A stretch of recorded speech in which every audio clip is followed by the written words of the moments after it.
8వ పాఠం ఉద్యమ స్ఫూర్తి గురించి మనం తెలుసుకోబోతున్నాం. పాఠం తెలుసుకోబోయే ముందు పాఠం విన్న తర్వాత విద్యార్థుల్లో అభివృద్ధి చెందవలసిన సామర్థ్యాల గురించి ఒక్కసారి మనం వివరించుకుందాం. పాఠం విన్న తర్వాత ఈ యొక్క 200 సంవత్సరాలు సూర్యుడు అస్తమించని సామ్రాజ్యంగా పేరొందినటువంటి బ్రిటిష్ సామ్రాజ్యం ఉక్కు పాదాల కింద నలిగిపోతున్న ఈ యొక్క భరతమాత దాస్యపు శృంఖలాలను మరి స్వాతంత్ర సమర యోధులు ఎన్ని కష్టాలు పడి, ఎన్ని త్యాగాలు చేసి, ఎన్ని ఉద్యమాలు చేసి మనకి విడుదల చేసి ఈరోజు స్వేచ్ఛా వాయువులు పీల్చుకోవడానికి వాళ్ళ త్యాగాలు ఏ విధంగా మనకు ఉపయోగపడ్డాయో విద్యార్థులు ఆలోచించగలుగుతారు.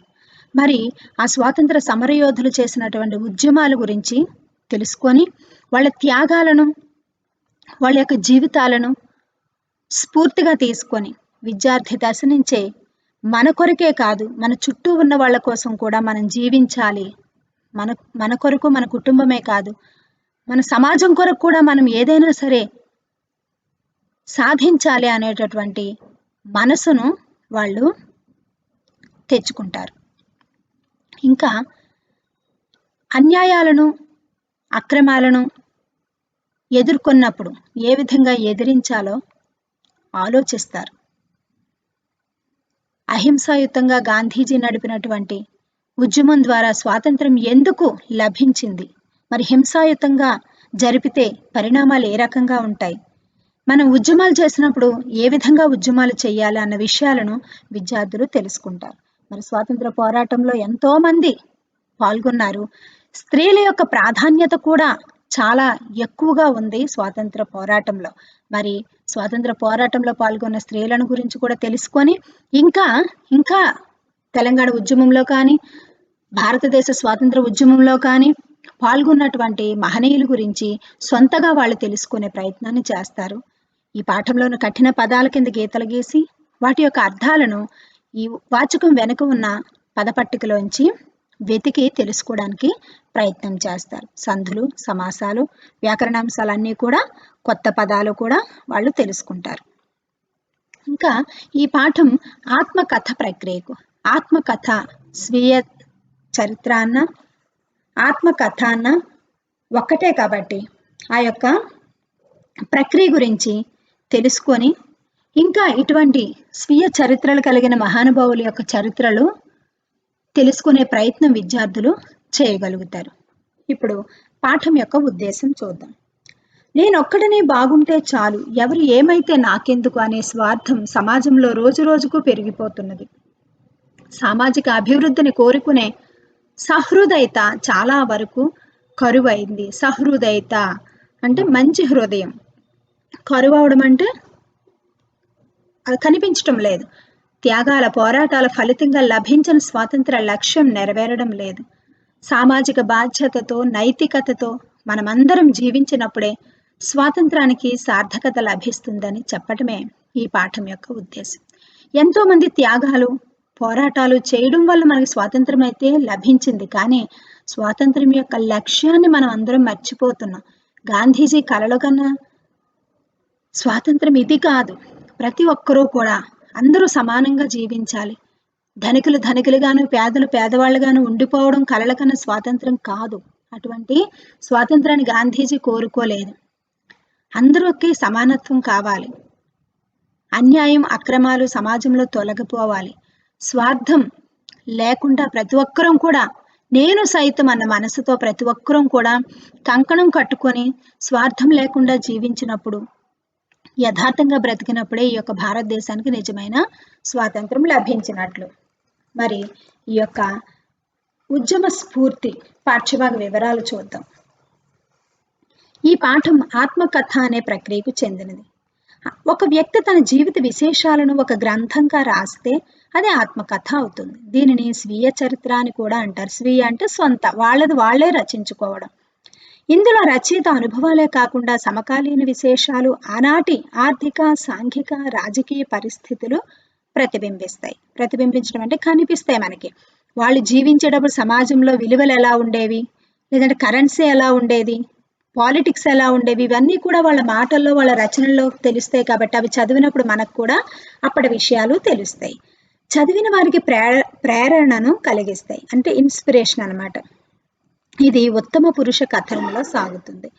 ప్రస్తుత పాఠ్యాంశం సంగెం లక్ష్మీబాయి రాసిన నా జైలు జ్ఞాపకాలు అనుభవాలు అనే ఆత్మకథలు అనేది మన యొక్క ప్రస్తుత పాఠ్యభాగం.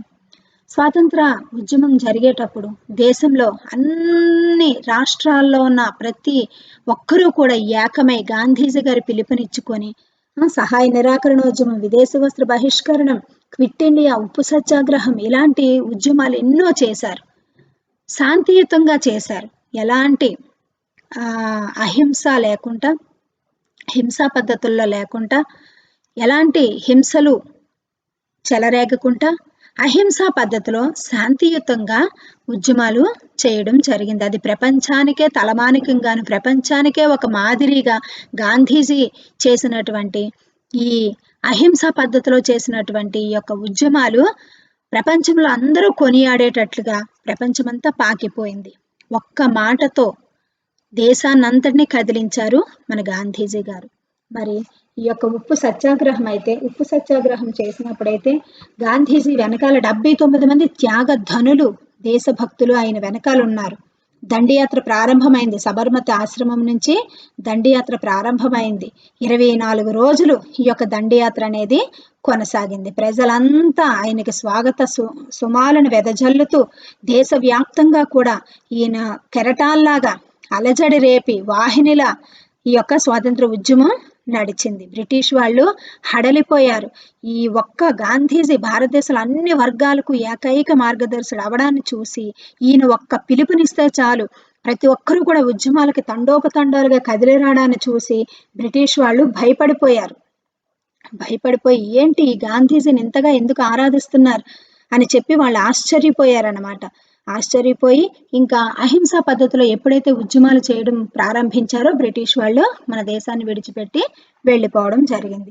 మరి దీని వెనుక ఎంతమంది త్యాగాలు ఉన్నాయి, వాళ్ళు ఎన్ని కష్టాలు పడ్డారు, వాళ్ళ డబ్బును, ధనాన్ని, సుఖాన్ని, చదువును సమస్తం కూడా త్యాగం చేసి దేశం కోసమే వాళ్ళు పోరాటాలు చేశారు. మగవాళ్ళు పోరాటాలకు వెళ్ళి ఆ యొక్క ఉద్యమాల్లో పాల్గొనడం వల్ల అనేక సార్లు చెరసాలకు వెళితే ఆ ఇంట్లో ఉన్న స్త్రీలకు తినడానికి తిండి కూడా లేని పరిస్థితులు ఎన్నో దినాలు ఉండేవి. కానీ ప్రతి బిడ్డని కూడా వాళ్ళు స్వాతంత్ర సమరయోధులుగా నూరిపోసి పెంచారు అప్పట్లో తల్లులు, వాళ్ళ తల్లులు. కాబట్టి మనకు ఒక గాంధీజీ, ఒక నెహ్రూ ఇలాంటి వాళ్ళంతా మనకి ఒక స్వాతంత్ర సమరయోధులుగా మనకి లభించారు. వాళ్ళని పెంచిన పెంపకం ఆ విధంగా ఉంది. కాబట్టి దేశం కోసం మనం ఏదైనా చెయ్యాలి, దేశం కోసం జీవించాలి.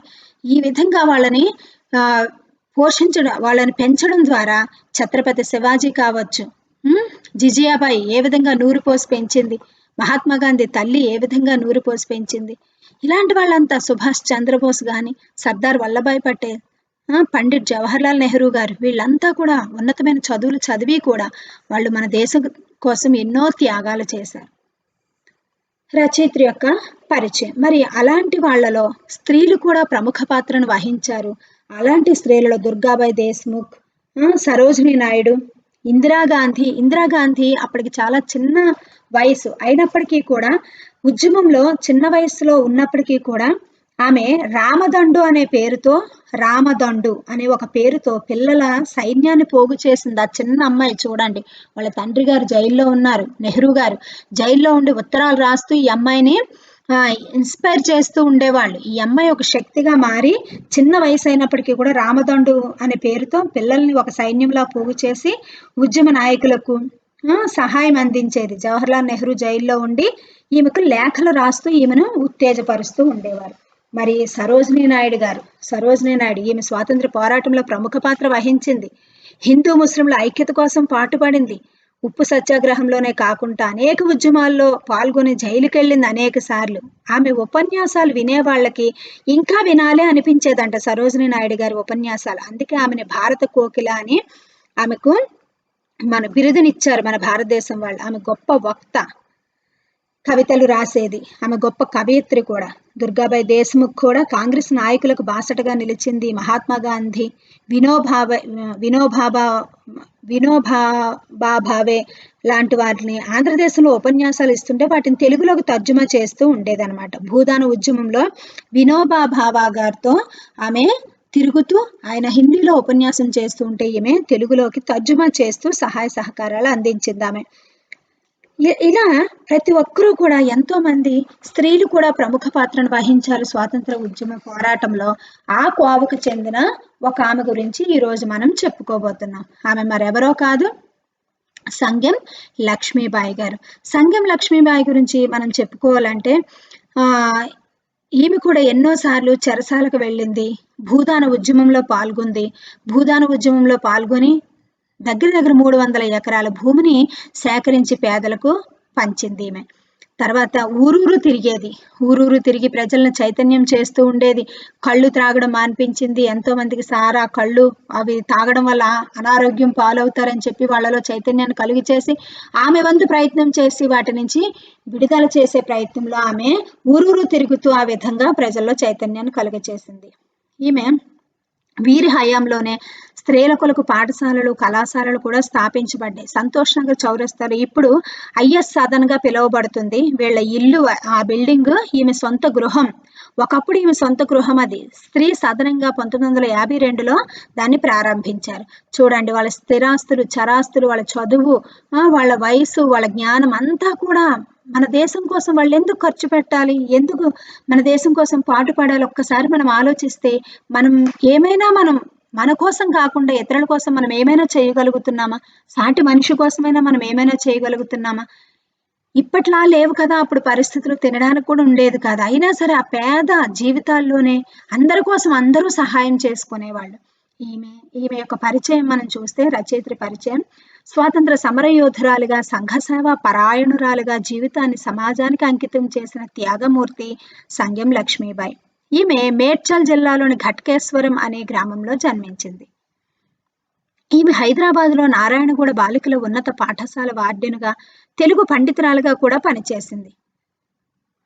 గర్ల్స్ స్కూల్లో వార్డెన్గా ఉంది. తెలుగు పండిట్గా పనిచేసింది. ఈమె కొన్ని రోజులు డ్రాయింగ్ టీచర్గా కూడా వర్క్ చేసిందంట. గాంధీజీ పిలుపుతో ఉప్పు సత్యాగ్రహంలో పాల్గొని జైలుకు వెళ్లిన ప్రథమ తెలంగాణ మహిళగా 1951 సంవత్సరంలో తెలంగాణ ప్రాంతంలో వినోబా భావే చేసిన భూదానోద్యమ పాదయాత్రలో పాల్గొనిన ప్రథమ మహిళగా పేరు పొందింది. చూడండి, భూదాన ఉద్యమంలో వినోబా భావేతో కలిసి పాల్గొన్న ప్రథమ మహిళ. తర్వాత ఉప్పు సత్యాగ్రహంలో పాల్గొని జైలుకు వెళ్లిన మహిళల్లో మన తెలంగాణ నుంచి ప్రథమ మహిళగా ఈమెను చెప్పుకోవచ్చు. బూర్గుల రామకృష్ణారావు గారు మంత్రివర్గంలో విద్యాశాఖ ఉప మంత్రిగా కూడా తను పనిచేశారు. 1957 సంవత్సరంలో కాంగ్రెస్ పార్టీ తరపున లోక్సభకు ఎన్నికై 1971 సంవత్సరం వరకు, అంటే 15 సంవత్సరాలు లోక్సభ సభ్యురాలుగా దేశోన్నతికే శ్రమించింది. దేశ ప్లస్ ఉన్నతి, దేశోన్నతి. తర్వాత ఎన్నోసార్లు ఈమె అరెస్ట్ అయి జైలుకు వెళ్ళడం కూడా జరిగింది. అయినప్పటికీ కూడా ఉద్యమాలు మాత్రం ఆగలేదు. ఈ ఉద్యమాలు అన్నింటిలో కూడా పాల్గొని ఆమె వంతు సమాజానికి పనిచేసి, ఆమె వంతు కృషి చేసి జీవితకాలం అంతా కూడా ఉద్యమాల్లో పాల్గొని ఒకవైపు టీచర్ గాను, ఒకవైపు పొలిటికల్ లీడర్ గాను, ఒకవైపు ఎడ్యుకేషనల్ మినిస్టర్ గాను, ఇలా రకరకాల పాత్రలను పోషిస్తూ మరి దేశాన్ని ఎంతగా ప్రేమించిందో ఆమె జీవితాన్ని చూస్తే మనకి అర్థమవుతుంది. ఆమె ఆత్మ కథగా ఆమె ఏం చెప్పదలుచుకుంది ఈ పాఠంలో? మరి స్వాతంత్రాన్ని ఎన్ని కష్టాలు పడి సంపాదించాం, మరి ఇప్పుడు స్వార్థంగా ఎందుకుంటున్నారని ఆమె ఆవేదన ఈ పాఠంలో ఏ విధంగా వివరించిందో మనం తెలుసుకోబోయే ముందు ప్రవేశకు చూద్దాం. చిన్నతనంలో తల్లిని, వివాహమైన కొంతకాలానికే భర్తను కోల్పోయిన లక్ష్మీబాయి నిరాశ పడలేదు. తండ్రికి ఇష్టం లేకపోయినా ఎన్నో కష్టాలకు ఓర్చి చదువుకున్నది. స్వాతంత్రోద్యమంలో పాల్గొనడం, స్త్రీల అభ్యున్నతికి కృషి చేయడం కోసమే తాను జీవించాలని భావించిన మహనీయురాలు సంగెం లక్ష్మీబాయి. తన జీవిత విశేషాలు, తాను చూసిన స్వాతంత్రోద్యమాన్ని కండ్లకు కట్టినట్లు మనకు స్ఫూర్తిని కలిగించేటట్లు రాసింది. ఆనాటి స్వాతంత్రోద్యమ సంఘటనలు కొన్ని ఈ పాఠం చదివి తెలుసుకుందాం. పాపం చిన్నతనంలో తల్లి చనిపోయిందంట. అతి చిన్న వయసులో వివాహం అయింది అంటే భర్త కూడా చనిపోయారంట. అయినా సరే ఆమె ఎక్కడ నిరుత్సాహపడలేదు, నిరాశ చెందలేదు. ఇంతటితో నా జీవితం అయిపోయిందని ఆమె అనుకోలేదు. కష్టపడి చదివింది, మళ్ళీ చదువుకుంది. చదువు సమాజ తలరాతలను మారుస్తుందని చెప్పడానికి ఇది ఒక నిదర్శనం. చదువు ఒక శక్తి, చదువు ఒక వెపన్. మంచి చదువులు చదివితే మన కోసమే కాదు, సమాజానికి కూడా మనం ఏదైనా చేయడానికి మనకి ఆ జ్ఞానం ఉంటుంది, ఆ శక్తి ఉంటుంది. కాబట్టి చదువుని నిర్లక్ష్యం చేయకూడదు. విద్యార్థులు ఎప్పుడూ కూడా అవకాశాలు ప్రతికూలంగా ఉన్నప్పటికీ కూడా ఆమె మంచిగా చదువుకుంది. ఫస్ట్ చదివిన తర్వాత ఆమె ఉద్యమాల్లో పాల్గొంది. స్త్రీల కోసం ఎంతో కృషి చేసింది. ఆమె సొంత గృహాన్ని ఐఎస్ సదన్ గా మార్చింది. చూడండి, సంతోష్ నగర్ చౌరస్తాలో ఉంది వాళ్ళ సొంత గృహం. స్త్రీ సదనంగా మార్చుకుంది. స్త్రీలకు జరిగేటటువంటి వివక్ష, స్త్రీలకు జరిగే అన్యాయాలను ఎదిరించి పోరాడింది. ఉప్పు సత్యాగ్రహంలో పాల్గొంది, భూదానుద్యమంలో పాల్గొంది. ఎంత సేవ చేసిందో చూడండి. ఒక స్త్రీ వెనకాల భర్త గాని తల్లిదండ్రులు గాని ఎవరి సహాయం లేకుండా ఆమె అంత ధైర్యం, అంత సాహసం ఆమెకు ఎక్కడి నుంచి వచ్చాయి అంటే దేశం మీద ఉన్నటువంటి ప్రేమ. మనం చెయ్యాలి అని హృదయంలో సంకల్పిస్తే గొప్ప శక్తి మనకి సహాయం చేస్తుంది. మనం చెయ్యాలి అని దృఢంగా మనం సంకల్పించాలి. ఒక మంచి పని కోసం మనం సంకల్పించినప్పుడు అన్ని విధాలుగా కూడా ఆ పని సక్సెస్ఫుల్ గా కొనసాగడానికి సహాయ సహకారాలు అందుతాయి. ఇప్పుడు పాఠం చదువుదాం. సెక్షన్ 1.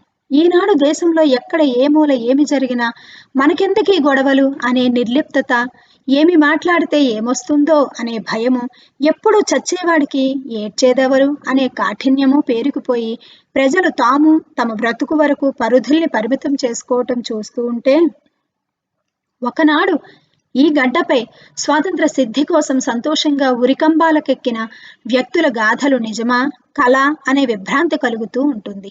ఈమె ఏం చెప్తుంది? ఇది ఆత్మకథ. అంటే ఉత్తమ పురుష అంటే తనకు తానే మాట్లాడుతూ మనతో చెప్తుంది అనమాట. తన సొంత చరిత్ర రాసుకుంది. నిర్లిప్తత గీత గీసుకోండి అంటే ఏమీ పట్టనట్టు ఉండడం, ఏమీ పట్టించుకోపోవటం. పరుధులు అంటే లిమిట్స్. గడ్డ అంటే ఈ నేల. అసలు ఈ ప్రజల్ని, ఇప్పుడున్న వీళ్ళ జీవితాలని నేను చూస్తూ ఉంటే నిజంగా మేము స్వాతంత్ర పోరాటంలో ఈ యొక్క దేశం కోసం ఉరికంబాలు ఎక్కారు. మరి సుభాష్ చంద్రబోస్ కానీ, భగత్ సింగ్ ఉరికంబం ఎక్కాడు చిన్న వయసులో. అల్లూరి సీతారామరాజు ప్రజల కోసం, దేశం కోసం, ప్రజల కోసం బ్రిటిష్ వాళ్ళ చేత చిన్న వయసులో యవ్వన కాలంలోనే వాళ్ళ చేత తోటాల చేత కాల్చబడి వందే మాత్రం అంటూ చనిపోయారు. అల్లూరి సీతారామరాజు, సుభాష్ చంద్రబోస్ ఆజాద్ హింద్ ఫౌజ్ని స్థాపించి మన యవనస్తులకే స్ఫూర్తిదాయకంగా నిలిచాడు. ఇలా వాళ్ళ చదువుని, ఉద్యోగాల్ని వదులుకొని వాళ్ళ దేశం కోసం ఎంతో చేశారు, ఉరికంబాలు ఎక్కారు. ఇదంతా కళా నిజమా? ఈ ప్రజలు ఎందుకు ఇలా అయిపోయారు అని తనకు తానే విభ్రాంతి కలుగుతూ ఉంటుందండి. విభ్రాంతి అంటే ఆశ్చర్యం. గీత గీసుకోండి. విభ్రాంతి అంటే ఆశ్చర్యం కలుగుతుంది నాకు అంటుంది. అది కళ కాదు, అక్షరాల నిజమే. ఆ తరంలో, ఆనాటి స్వతంత్ర సమర సంరంభంలో నేను కలిసి నడిచాను. అయ్యో అది నిజం కాదు, ఎందుకంటే నేను కూడా వాళ్ళతో పాటు నడిచాను. ఆ సమర సంరంభంలో, సమరం అంటే యుద్ధం, స్వతంత్ర సమరంలో అంటే ఆ యుద్ధంలో నేను కూడా వాళ్ళతో నడిచాను. తోటి సోదరుల జీవితాహుతులకు కడలినై ఘోషించాను. జీవితాహుతులకు, జీవిత ప్లస్ ఆహుతులకు, జీవితాహుతులకు అంటే జీవితాలను అర్పించిన వారి కడలినై ఘోషించాను. మాతృదేశ శృంఖలాలను పడగొట్టాలని ఆ వీర వాహినిలో అలగా కలిసిపోయాను. శృంఖలాలు అంటే సంకెళ్ళు. ఈ నా స్వానుభవం అంటే నా సొంత అనుభవం. ఆ గాథలు కలలు కావని స్పష్టం చేస్తున్న ఈనాటి సాంఘిక నిర్లిప్తత, నిర్వీర్యత చూస్తూ ఉంటే మాత్రం కలగని లేచానా అని భ్రాంతి కలుగుతూ ఉంటుంది. అంతే. భ్రాంతి అంటే భ్రమ, అంటే లేనిది ఉన్నట్టుగా అనిపించడం. భ్రమపడ్డావా అంటూ ఉంటారు కదా, అంటే అది అబద్ధం కాదు. కానీ ఇప్పుడున్న ప్రజలు స్వార్థంతో ఇలా జీవిస్తూ ఉంటే, ఏమి పట్టలేనట్టుగా వీళ్ళు ఉంటూ ఉంటే, అన్యాయాలు అక్రమాలు జరుగుతూ ఉన్నా, లంచగొండతనం పెరిగిపోతూ ఉన్నా ఏమి పట్టలేనట్టు ఎలా ఉండగలుగుతున్నారు? నాకు ఆశ్చర్యం అనిపిస్తుంది అని ఆమె అనుభవాలు చెప్తుంది. అప్పట్లో బాపూజీ ప్రబోధించిన సహాయ నిరాకరణం తప్ప మాకు స్వతంత్ర పోరాటానికి ఇంకే విధమైన ఆయుధాలు లేవు. కానీ మానవుడికి ప్రతీకార వాంఛ సహజం అనుకుంటాను. మేమెంత అహింసావాదులమైన సహాయ నిరాకరణం శాంతియుతంగా కొనసాగించిన విప్లవ సంఘం వారి చర్యలు కొన్ని మాకు అద్భుతంగా, ఆశ్చర్యకరంగా తోచేవి.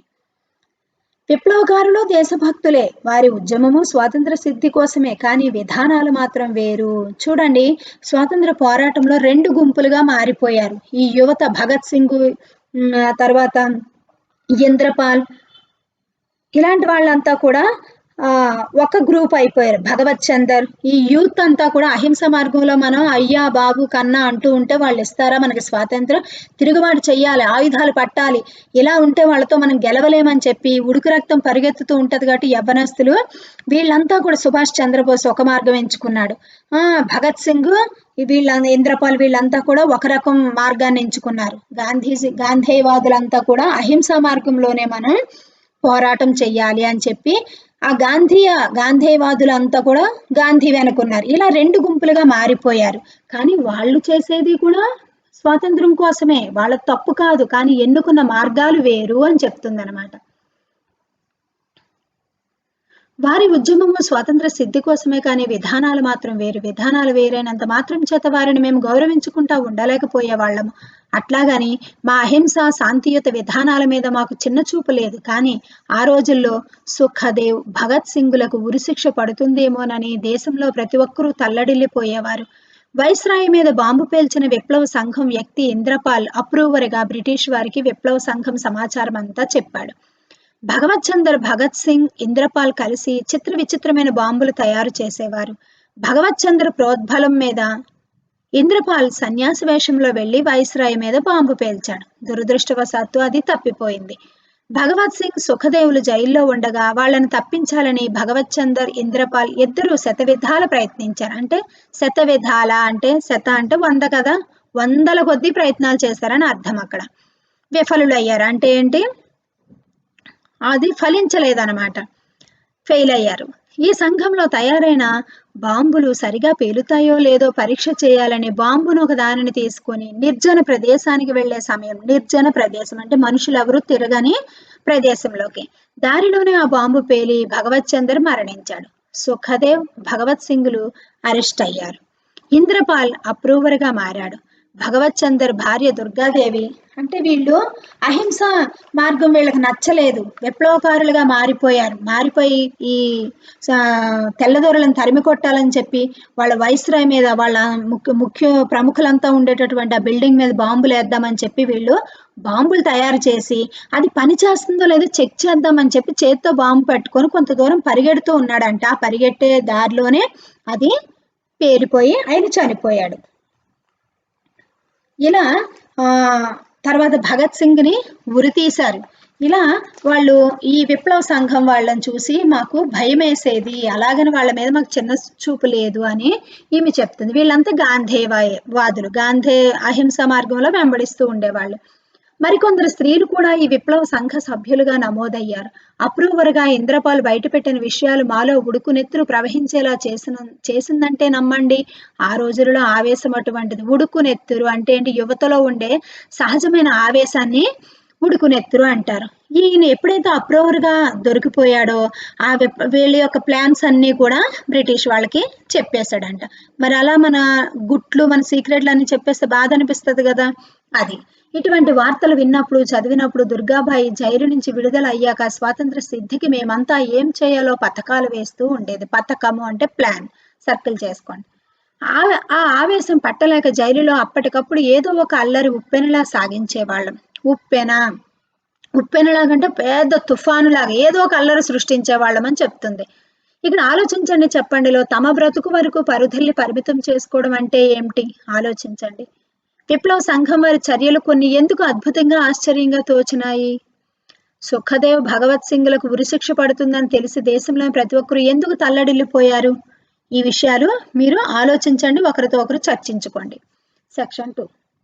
విప్లవ సంఘం వారి చర్యలు ఈ విధంగా విషాదాంతం కావటం మాట అటుంచి, ఇంతకంటే ఘోరమైన దారుణాలు ఎన్నో ప్రతినిత్యం వార్తాపత్రికల్లో వచ్చేవి.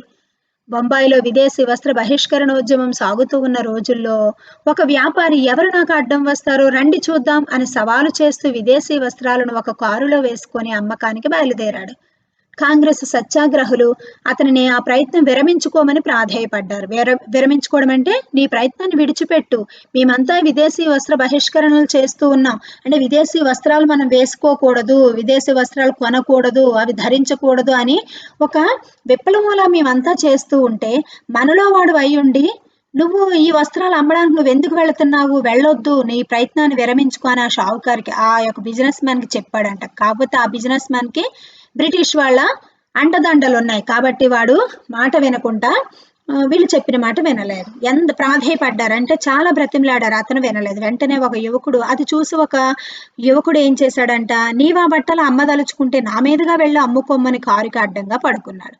ఈ అబ్బాయి ఏం చేశాడంట, వీళ్ళు ఎంత చెప్తున్నా నువ్వు వినవా, నీకు నిజంగా ఆ బట్టలో బిజినెస్ నీకు ఇంపార్టెంట్ అయితే నా మీదుగా నీ కారు వెళ్ళనియ్యు అని ఈయన అడ్డుగా పడుకున్నాడంట. అయినా సరే ఆగుతారేమో అనుకుంటారు, కానీ ఆ వ్యాపారి బెదరలేదంట, నిజంగా నా యువకుడి మీదుగా కారు పోనిచ్చాడండి. ఎంత కర్కశ హృదయమో చూడండి. ఆ యువకుడిని హాస్పిటల్లో చేర్పించారు. 4 గంటల పాటు గిజగిజ తన్నుకొని అతను ప్రాణం విడిచాడు. అందరూ ఆ వ్యాపారి చర్యకు స్తంభించిపోయారు. చర్య అంటే ఆయన చేసే పని. నిశ్చేష్టులైపోయారు. యువకుడు మరణానికి పరితపించిపోయారు. కారు నా మీదుగా పోనివ్వమంటే అంత పని చేసిన ఆ వ్యాపారికి ప్రభుత్వపు అండదండలు బాగా ఉన్నాయని, అందుకే అతడంతా విచ్చలవిడిగా దారుణానికి పాల్పడ్డాడని ఆ తర్వాత తెలియవచ్చింది. వాడంతా డేరుగా మనిషి ప్రాణాలు పోతాయని కూడా చూడకుండా కారు ఎక్కించేసి తీసుకెళ్లాడు అంటే వాడికి తర్వాత గవర్నమెంట్ బ్రిటిష్ వాళ్ళ అండదండలు అంటే ఏంటి, వాళ్ళ సపోర్ట్ ఉందని వీళ్ళకి తర్వాత అర్థమైంది. ఈ కథ ఇంతటితో ఆగలేదు. ఆ మర్నాడు ఆ యువకుడిపై కారు నడిచిన చోట గంధ పుష్పాక్షతలు అంటే గంధ పుష్పాలను అక్షింతల్లాగా చల్లి ప్రజలు వీరావేశంతో, వీరా ప్లస్ ఆవేశం, వీరావేశం జేజేలు కొడుతూ ఉంటే కనీసం తమ సాటి సోదరుడి దుర్మరణానికి సానుభూతి చూపే అవకాశమైన ప్రజలకు ఇవ్వకుండా పోలీసులు గుంపుల్ని చెల్లాచెదురు చేసి లాఠీ చార్జీ చేశారు. కొందరిని అరెస్టు చేశారు. స్త్రీలు కూడా పికెటింగ్ చేస్తూ ఉంటే వారిని కూడా పోలీసులు చెదరగొట్టారు. కానీ వారు ఒకరి చేతులు ఒకరు పట్టుకొని ఒక వరుసగా నిలబడి మొండిగా పోలీసు వారికి ఎదురు తిరిగి నిలబడ్డారు. ఆ శ్రేణిని విడదీయడం మాత్రం ఆ రోజు పోలీసుల తరం కాలేదు. శ్రేణి అంటే వరుస. ఇప్పుడు ఆ అబ్బాయి చనిపోయిన తర్వాత ఆ మరుసటి రోజు వీళ్ళంతా ఆయనకి జేజేలు కొడుతూ ఆయనకి జోహార్లు అర్పించుదామని చెప్పి వస్తే అక్కడ అందరినీ అరెస్ట్ చేయడం, ఆ గుంపుల్ని గుంపులుగా ఉండొద్దని చెప్పి వాళ్ళని తీసుకుని వెళ్ళిపోవడం ఇలా చేస్తుంటే స్త్రీలు మాత్రం ఎక్కడ వెనుకడుగు వేయకుంటే ఏం చేశారంట, మొత్తం అందరూ ఒకరి చేయి ఒకరు పట్టుకొని చూడండి, బతుకమ్మకి లైన్గా పట్టుకుంటారు కదా, అలా మొత్తం పట్టుకొని కాలుస్తారా కాల్చండి, ఏం చేస్తారో చెయ్యండి అని ధైర్యంగా నిలబడ్డారంట. వాళ్ళు చూడండి ఎంత ధైర్యంగా, ఎంత సాహసంగా, అంత ధైర్యం ఎక్కడి నుంచి వచ్చిందో వాళ్ళకి అంటే నడిపించే నాయకుడిని బట్టి ఆ వెనకున్న వాళ్ళకు అటువంటి ధైర్యం వస్తుంది. నిస్వార్థమైన నాయకత్వపు లక్షణాలు కలిగిన గాంధీజీ వెనుక ఎన్ని కోట్ల మంది, లక్షల మంది ఆయన్ని వెంబడించారు అంటే కారణం ఒక సరైన నాయకుడు. ఏ ఒక ఉద్యమమైనా ఒక దీక్ష అయినా సరే మంచి యథార్థంగాను నిస్వార్థంగాను చేసే నిజమైన నాయకుడు ఉంటే కనుక అదే మనకి గొప్ప బలం. అతని వెనకాల ఎంత దూరమైనా వెళ్ళడానికి సిద్ధపడతారు.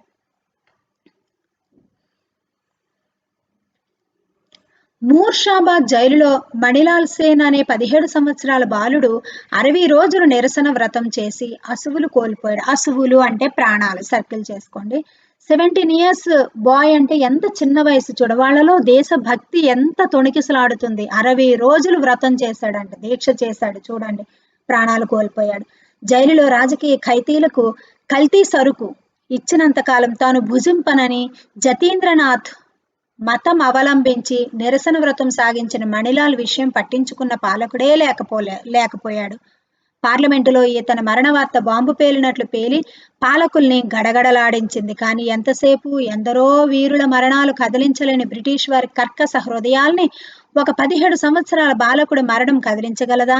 అది అతని తల్లికి స్వదేశీయులకి మాత్రమే రంపపు కోత అయింది. రంపపు కోత అంటే గుండె చీల్చేసినట్టుగా మన బాధ అనమాట. అది మన సొంత వాళ్ళు అయితేనే మనకి అర్థమవుతుంది. ఆ బ్రిటిష్ వాళ్ళకి ఏం తెలుస్తుంది, స్వాతంత్ర్యం కోసం వీళ్ళు ప్రాణాలు ఎలా త్యాగాలు చేస్తున్నారు, వీళ్ళ కోరికలు మనం మన్నించాలి, వీళ్ళకి స్వాతంత్రాన్ని ఇవ్వాలి అని వాళ్ళకి ఎందుకు అనిపిస్తుంది, అది వాళ్ళకి అర్థం కాదు అని చెప్తుంది. జైళ్లలో రాజకీయ ఖైదీలను కొరడాలతో కొట్టినందుకు నెహ్రూ, సయ్యద్ అహ్మద్ నిరసన వ్రతం పూనారు. దేశంలో ఎక్కడ చూసినా అరెస్టులు, లాఠీ చార్జీలు, అత్యాచారాలు ప్రబలిపోయాయి. అంటే వ్యాపించిపోయాయి. ప్రబలిపోవడం అంటే స్ప్రెడ్ అయిపోతున్నాయి, ఎస్టాబ్లిష్ అయిపోతున్నాయి, పెరిగిపోతున్నాయి. ప్రభుత్వం శిక్షించిన కొద్దీ పికెటింగ్లు, నిరసన వ్రతాలు, ఊరేగింపులు అధికతరమై దేశం అట్టుడికినట్లు ఉడికిపోతూ ఉంది. అట్టుడికిపోవడం అంటే ఏంటి? ఇంకా ఇంకా ఇంకా వాళ్ళలో రగిలిపోతుంది. ఇంకా మంట రగులుతుంది కానీ ఎక్కడ ఆగిపోవట్లేదు, వెనక్కి తగ్గట్లేదు. మరణాలే అవని, ప్రాణాలే పోని. పోతే ప్రాణం పోద్ది, కానీ వస్తే మనకి స్వాతంత్రం, దేశం వస్తుంది కదా అని ప్రతి ఒక్కరూ కూడా ఇది ఒక ఉద్యమం లాగా ప్రాణాలు పోయినా సరే ఎవ్వరూ లెక్క చేయకుండా ప్రతి కుటుంబంలోంచి ప్రతి ఒక్కరూ కూడా తల్లులు పిల్లల్ని అలా ప్రోత్సహించేవాళ్ళు, స్త్రీలు భర్తలను అలా ప్రోత్సహించేవాళ్ళు. మనకు దేశం, మనకు స్వాతంత్రం వస్తే చాలు, భావితరాలు బాగుపడతాయని చెప్పి ప్రతి ఒక్కరూ కూడా ఇది ఒక ఉద్యమం లాగా త్యాగాలు చేస్తూ ఇంకా ఇంకా ఇంకా పెరిగిపోతున్నాయి ఉద్యమాలు. ఈ వార్తలు చదువుతున్న మాకు బ్రిటిష్ వారు పచ్చి నెత్తులు తాగే కిరాతకులుగా తోచేవారు. కిరాతకులు అంటే వేటాడేవాళ్ళు, పచ్చి నెత్తురు తాగే కిరాతకులు. వేటాడి వేటాడి మృగాలు చూడండి పచ్చి నెత్తురు తాగుతాయి. ఈనాడు మనలో కొందరు స్వాతంత్రం వచ్చాక దేశం అధోగతి పాలవుతోంది, బ్రిటిష్ రాజ్యమే బాగుండేది అని నిట్టూర్చడం వింటూ ఉంటాం.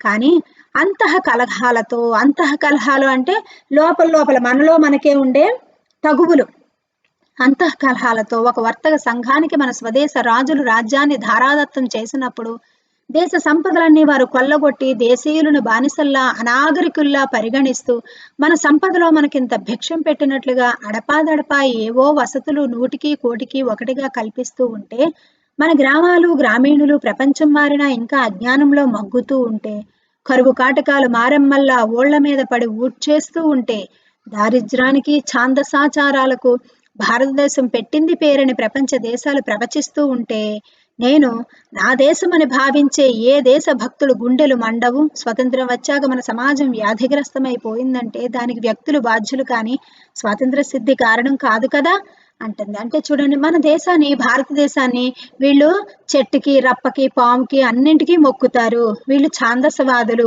వీళ్ళకి పరిశుభ్రత తెలియదు, వీళ్ళకి కల్చర్ తెలియదు అని హేళన చేస్తూ ఎగతాళి చేస్తూ ఆ బ్రిటిష్ వాళ్ళు మన భారతీయుల్ని చిన్నతనంగా చూస్తూ ఉండేవారు. కానీ వాళ్ళకి ఏం తెలుసు? మన యొక్క సంస్కృతి సంప్రదాయాల గురించి వాళ్ళకి ఏం తెలుసు? ఓకే, మనం ఈ యొక్క భారతదేశపు సంస్కృతి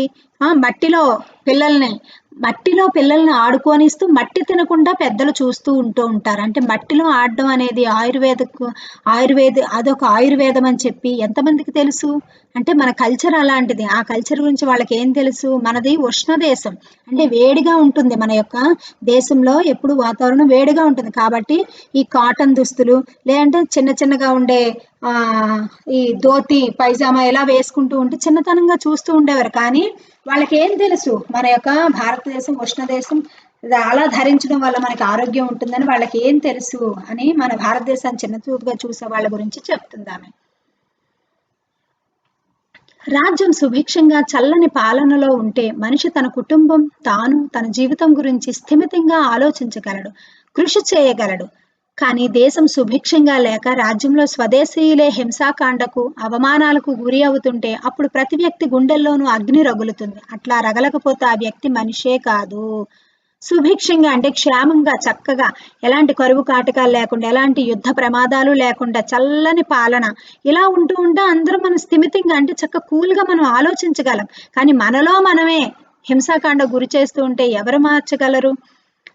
ఆ రోజుల్లో మన భారతీయులు పాముల్ని, వృక్షాలను పూజించడం హారిబుల్ అని విదేశీయులు తమ గ్రంథాలలో వ్రాస్తూ ఉంటే, గోచీలు పెట్టుకొని భూములు దున్నుతారని, కట్టుగుడ్డలేని నిరుపేదలంటూ పరిహసిస్తూ ఉంటే భారతీయులు కూడా లజ్జాకరంగా భావించేవాళ్ళు. లజ్జాకరం అంటే సిగ్గుగా అనుకునేవాళ్ళు. కానీ పాము కాలగమ్యాలకు సంకేతం అంటే గుర్తు. అస్వస్థ వృక్షము అంటే రావి చెట్టు. అండర్లైన్ చేసుకోండి అక్కడ. అశ్వత్థ వృక్షం, రావి చెట్టు సృష్టి స్థితి లయలకు సూచకమని, ఉష్ణదేశం కనుక బట్టలెంత తక్కువగా కడితే అంత ఆరోగ్యమని విప్పి చెప్పగల గుండెలు ఎవరికున్నాయి భారతీయులకు అప్పుడు? అయితే పిల్లలకు బట్టలు ఎంత తక్కువగా తొడిగితే అంత మంచిదని, మట్టి తినకుండా ఒక కంట కనిపెడుతూ పిల్లల్ని పెద్దలు మట్టిలో ఎంత ఆడనిస్తే అంత నరాల పుష్టి అని నిపుణులైన వైద్యులు ఈనాడు చెబుతూ ఉంటే మనం ఆశ్చర్యంగా వింటాం. నిపుణులు అంటే ఏంటి? ఆ విషయంలో బాగా ఆరితేరిన జ్ఞానం కలిగిన వాళ్ళు. నరాల పుష్టి అంటే ఏంటి? బలం బాగా నరాలకు చాలా బలం చేకూరుతుందంట మట్టిలో ఎక్కువగా. అందుకే పని చేసే వాళ్ళకి ఎక్కువగా ఎలాంటి అనారోగ్యాల బారిన పడరు వాళ్ళు చూడండి. ఎండలో పని చేస్తారు, మట్టిలోనే తిరుగుతారు, మట్టిలోనే ఉంటారు. అయినా వాళ్ళకి ఎలాంటి వ్యాధులు రావు. అంటే మట్టి మనకి అంతా ఆరోగ్యాన్ని కలుగచేస్తుందనమాట. కానీ ప్రకృతికి ప్రాణికి నడుమ గల ఈ అనుబంధం ఏనాడో మన పెద్దలు విప్పి చెప్పి ఆరోగ్య సూత్రాలను ఆధ్యాత్మిక భావనలను మానవుని దైనందిన జీవితంలో కుప్పించి వదిలేసి వాటి కోసం ప్రత్యేకమైన శిక్షణలతో కాలహరణ లేకుండా తెలియచెప్పిన చాకచక్యం ఎంతమందికి తెలుసు? కాలహరణ అంటే ఏంటి? కాలం గడిచిపోకుండా దైనందిన జీవితం అంటే ఏంటి? డైలీ లైఫ్లో, రొటీన్ లైఫ్లో మన ప్రకృతికి అంటే నేచర్కి మన ప్రాణానికి మధ్యలో ఉన్న ఆ అనుబంధం ఏంటో మన పెద్దలు ఆ రోజే చెప్పారు. అది ఎంతమందికి తెలుసు? అయితే పాశ్చాత్యమంతా, పాశ్చాత్యులు అంటే ఇతర దేశస్థులు, నాగరికతేనని, ప్రాచ్యమంతా అప్రాచ్యమేనని, ప్రాచ్యులు అంటే పూర్వీకులు, ప్రాచ్యం అంటే అప్రాచ్యమేనని, ప్రాచ్యులే పరాన్న భుక్కులవితే, పరాన్న భుక్కులు ఆహారం కొరకు ఇతరుల మీద ఆధారపడే వాళ్ళని పరాన్న భుక్కులు అంటారు. ఇక పరిపాలనలో ఛాందసాచారాల్లో పడి దిక్కు కానక ఉన్న వారికి దిక్కేమిటి? అందుకే స్వాతంత్ర సమరం ప్రారంభమైంది. కానీ దురదృష్టమో లేక దూరదృష్టి లోపమో ఈ స్వాతంత్ర సిద్ధి మనకి ఈనాడు అంత సంతోషాస్పదం కావటం లేదు. సంతోష ప్లస్ ఆస్పదం, సంతోషాస్పదం. స్వాతంత్రం కేవలం హక్కుల సంరక్షణార్థమే కానీ బాధ్యతాయుత ప్రవర్తనకు కర్తవ్య పాలనకు మనకు స్వతంత్రం లభించిందన్న స్ఫురణ కొరవడమే ఈనాటి దుస్థితికి హేతువు అంటే కారణం. గీత గీసుకోండి. రాజకీయంగా పురుకొల్పగలిగినంతగా ఏ నాయకుడు సాంఘిక నైతిక బాధ్యతలను ప్రజలలో ప్రేరేపించలేకపోతున్నాడు. ఎందువల్లనంటే ఆ నాయకులకు సాంఘిక నైతిక విలువలు లేకపోవటం మాట అటుంచి ప్రజలు కూడా స్వార్థపరులై దేశ క్షేమం అంటే కేవలం తమ ఒక్కరి బాగుగా భావించటం, వారిలో సాంఘిక బాధ్యత లోపించటం శోచనీయమైన అంశంగా తయారైంది. శోచనీయము అంటే విచారకరం, దుఃఖకరంగా మారింది అని ఈమె స్వాతంత్రం ఉద్యమాల్లో పాల్గొని ఆ కష్టాలన్నీ కళ్ళతో చూసింది. ఈమె కూడా ఎంతో త్యాగం చేసింది. ఆ తర్వాత స్వాతంత్రం సిద్ధించిన తర్వాత అంటే బిఫోర్ ఇండిపెండెన్స్, ఆఫ్టర్ ఇండిపెండెన్స్ రెండు ఆమె చూసింది కాబట్టి ఇంత నిర్లిప్తంగా, ఇంత పట్టలేనట్టు నేను, నా కుటుంబం, నా వాళ్ళు అనే ఆలోచిస్తున్నారు. ప్రజలు ఎందుకు ఇలా మారిపోయారు? పరిపాలకులు కూడా స్వార్థం నిండిపోయింది, ఎందుకు ఇలా అయిపోయిందని ఆమె ఆవేదన వ్యక్తం చేస్తుంది. గాంధీజీ కలలుగన్న స్వాతంత్రం ఇది కాదు. ప్రతి ఒక్కరూ సమానమైన హక్కులతో, పేద ధనిక తేడా లేకుండా, రైతులు మంచి ఉన్నతమైన మంచి మెళకువలు కలిగిన వ్యవసాయం చేసి దేశంలో మంచి వ్యవసాయ రంగం అభివృద్ధి చెందాలి. ప్రపంచంలోనే మన దేశం వ్యవసాయ రంగంలో అభివృద్ధి చెందిన దేశంగా గుర్తింపు పొందాలని గాంధీజీ కలలు కన్నాడు. అందరికీ స్వాతంత్రం అంటే ఏంటి? హక్కులు ఒక్కటే కాదు, మన నైతిక విలువలు, మన యొక్క సమాజ స్థితిగతులు కూడా చక్కగా సంతోషంగా అందరికీ శాంతియుతమైనటువంటి జీవితం కలిగి ఉండడమే నిజమైన స్వాతంత్రం. అలాంటిది ఈ రోజు మనకి కనిపించటం లేదు. ప్రతి ఒక్కరూ కూడా మన వంతు, నా వంతు, నేను అని ప్రతి ఒక్కరూ మనసులో అనుకొని మార్పు మన యొద్ద నుంచే ప్రారంభించాలి. ఇక్కడ పికెటింగ్లు అంటే నిరోధించడం. సమాస పదాలు చూడండి. కర్కశ హృదయం, కర్కశమైన హృదయం. సహాయ నిరాకరణ, సహాయాన్ని నిరాకరించడం. విప్లవ సంఘం, విప్లవం అనే సంఘం. అశ్వత్థ వృక్షం, అశ్వత్థ అనే పేరు గల వృక్షం. శాస్త్ర దృష్టి, శాస్త్రపరమైన దృష్టి. వీటికి ఇవి ఏ రకమైన సమాసాలో మీరు ఆలోచించి రాయడానికి ప్రయత్నం చేయండి. ఇంకా సమాస పదాలు, విగ్రహవాక్య పదాలు ఉన్నాయేమో వెతికి సొంతగా రాయడానికి ప్రయత్నించండి. మనకెందుకు, విషాదాంతం, మేమంతా, ఎవరికి ఉన్నాయి, విచిత్రమైన ఈ సంధి పదాలు కూడా విడదీసి అవి ఏ సంధికి చెందినవో ఆలోచించి రాయడానికి ప్రయత్నం చేయండి. ఇంకా కొన్ని కఠిన పదాలు, మీకు అర్థం కాని పదాల కింద గీత గీసి పదపట్టికలో వెతికి తెలుసుకునే ప్రయత్నాన్ని చేయండి. ఇంకా స్వాతంత్రంలో